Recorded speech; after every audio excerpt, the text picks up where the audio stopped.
¿Qué tal? ¿Cómo le va? Esto es Educación Acción de Televisión de Tlaxcala. Yo soy Manuel Camacho Higareda y como cada semana estamos muy agradecidos de que nos reciba en sus hogares.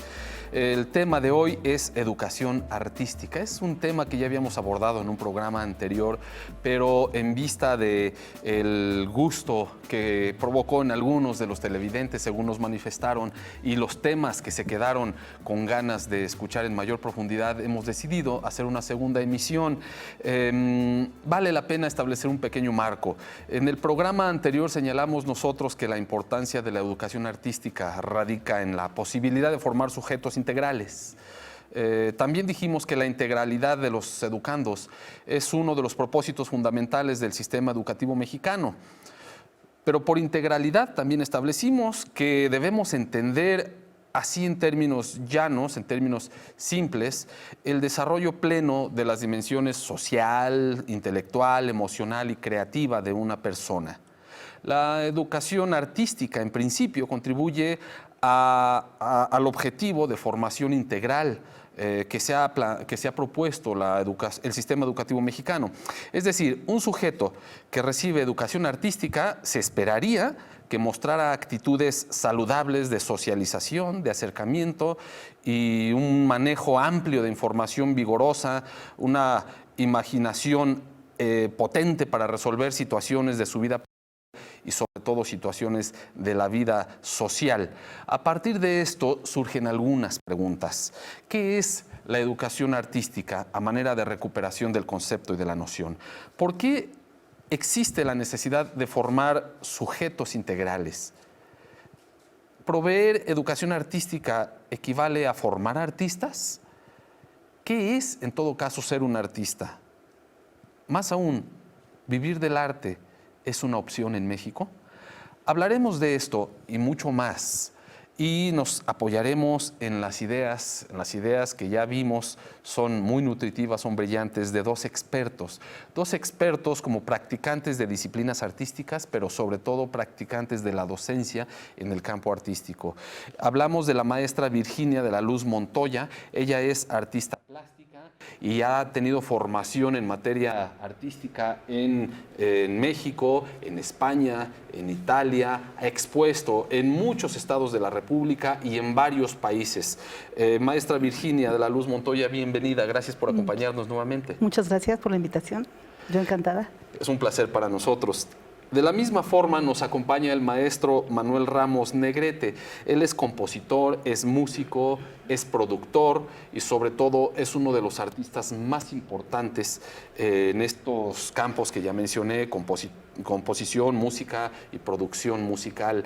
Él tiene estudios también en México, en Alemania, en Canadá, y sus obras se han grabado y se han escuchado en muchos países del orbe. Hablamos también de que tiene una larga trayectoria en materia de docencia y es responsable de un programa en formación artística, formación musical. Ya nos platicaré más en detalle, pero es verdaderamente un orgullo y un privilegio que esté aquí con nosotros. Maestro Manuel Ramos Negrete, bienvenido. Gracias por la invitación. Pues, como ya dije, la vez pasada nos quedamos con algunos temas que quisiéramos ahondar, pero para ponernos como en contexto, valdría la pena recuperar el concepto de educación artística. ¿Qué es la educación artística? ¿Para qué sirve la educación artística? Bueno, pues tomando en cuenta que el arte es la manifestación que eleva, la única, de la expresión humana, pues es importante también que se eduque en esa manifestación. Para mí, pienso que es eso, ¿no? Claro que de ahí deriva todo lo que implica la creatividad que se aplica a muchas empresas, a muchas actividades y a muchas cosas. Como que siento que el arte más bien es un ejercicio de la creatividad. Entonces de ahí se desprende todo lo que se necesita. O sea, la educación artística equivale a acercar a los sujetos a los procesos de creación artística, pero también de apreciación artística, porque no necesariamente una formación artística implica que yo pinte, pero sí que aprenda los elementos técnicos, los elementos incluso de contenido artísticos acerca de las manifestaciones pictóricas, por decir algo, y pueda apreciarlas en mayor cabalidad. ¿Es cierto, maestro? Sí, pues yo creo que vale la pena retomar lo que habíamos platicado la semana pasada. Y si queremos ahondar, ¿verdad? Estos temas que habíamos estado comentando, necesitamos formar ciudadanos que tengan una diversidad de entendimiento y también de apreciación pues, de lo que les rodea, ¿verdad? Para que al final puedan de esta manera aterrizar en una mejor y en una sana convivencia.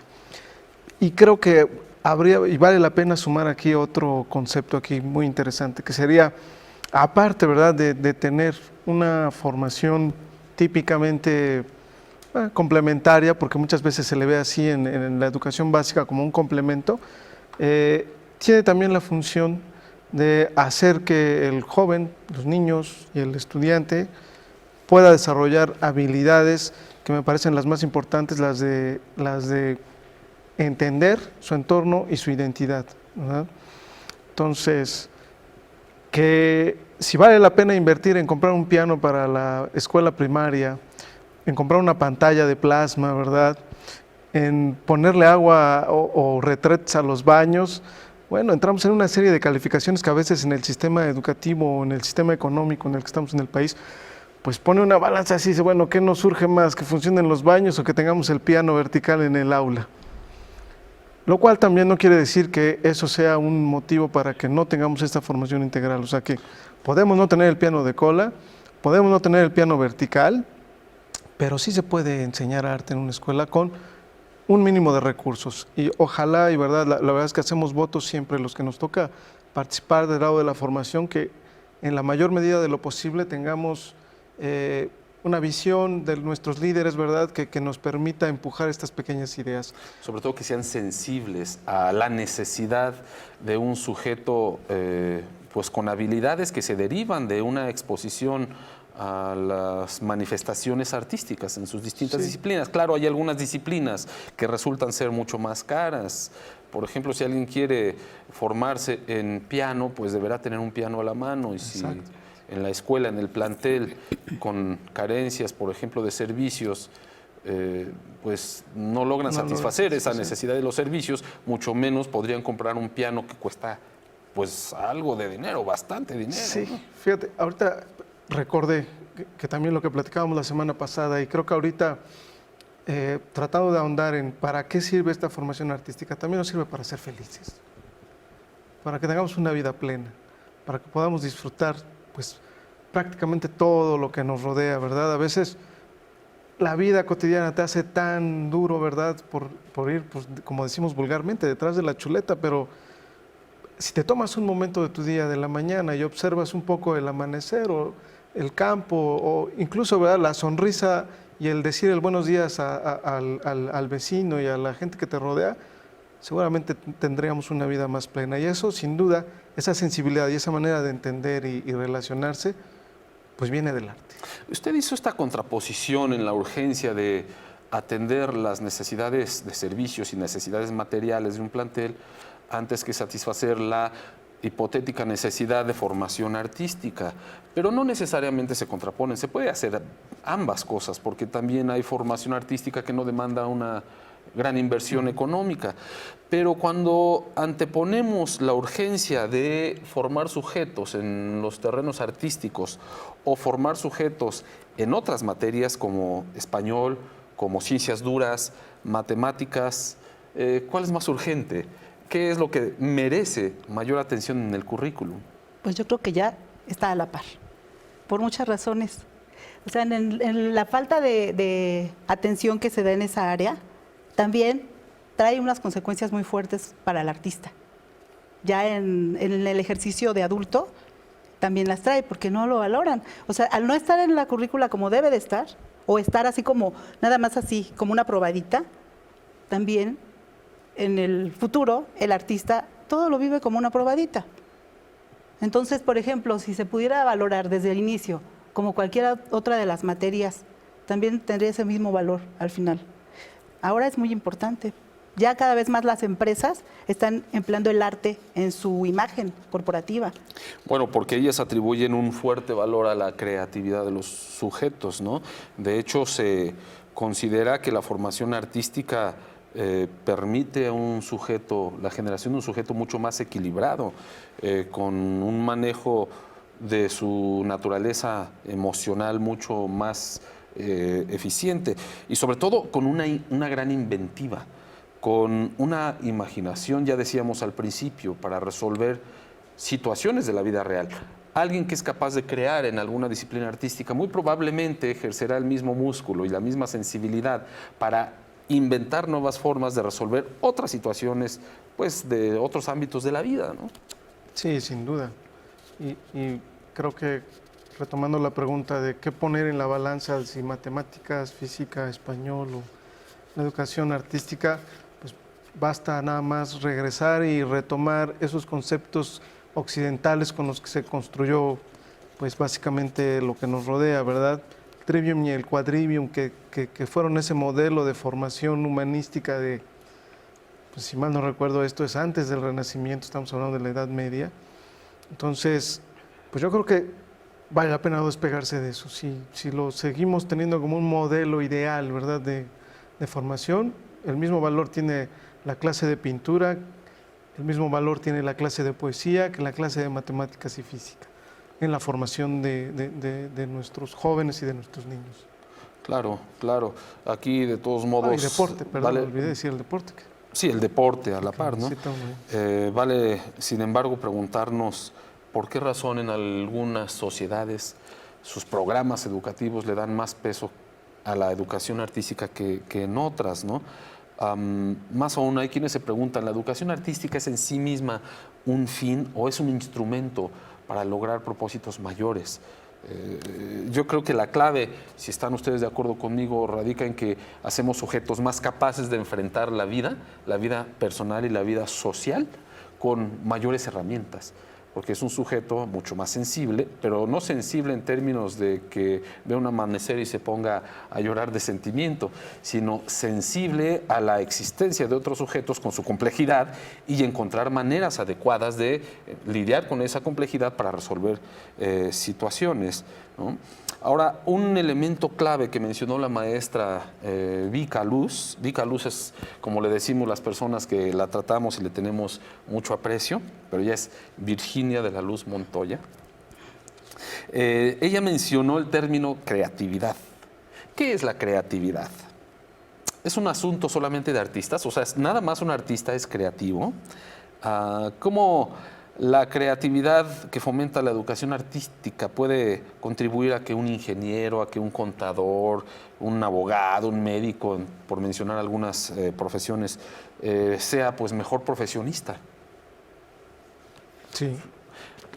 Conocemos casos, por supuesto. Miguel N. Lira, un gran escritor, tlaxcalteca, por cierto, y a mucho orgullo, pero era abogado, sí, principalmente. Pero ¿será que él, por ser literato, haya sido mejor abogado?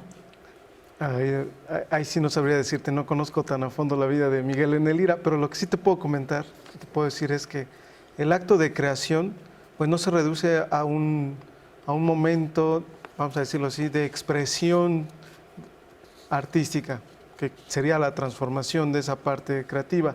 Yo creo que la creación también está en la imaginación, es decir, en cada situación que uno enfrenta, como tú ya lo comentabas hace rato, para resolver un momento de tu vida, para resolver una problemática X, ¿verdad?, recurrimos generalmente primero al conocimiento que tienes de ese fenómeno, ¿verdad?, y luego al tratar de encontrar una solución a ese fenómeno, o ya a esa necesidad, pues viene la invención, y viene la imaginación, y viene toda una maquinaria de la cual pues debemos de sentirnos, pues yo diría, vanagloriados, ¿verdad?, porque es un acto que pues en muy pocos seres de la vida lo ejecutan, ¿no?, como tal. Es decir, no es un acto reflejo, es un acto que al final sí pasa por un proceso en ti en el que tienes que asumir, pues primero esa búsqueda de necesidad, saber que lo puedes resolver con imaginación o con una invención, ¿verdad? O sea, la imaginación es como un músculo que se desarrolla. Sí. O sea, no es que nazcamos ya con una capacidad imaginativa desarrollada. Tenemos algún esquema, podemos imaginar, somos seres imaginadores, pero hay que aprender a hacerlo de manera mucho más potente. y trasladarlo a los distintos ámbitos de la vida cotidiana, no solamente para pintar cuadros, escribir poemas o tocar algún instrumento. En todo caso decimos que los artistas son en sí mismos creativos, y que son muy imaginativos, pero ¿será que haya artistas que tengan dificultades con la creación? ¿En qué momento llegan a tener problemas creativos? Son preguntas que dejaremos para cuando volvamos del corte. Por favor, no se vaya. Estaremos aquí hablando de la creatividad de los artistas, las crisis que llega a sufrir un artista. Regresamos en unos instantes.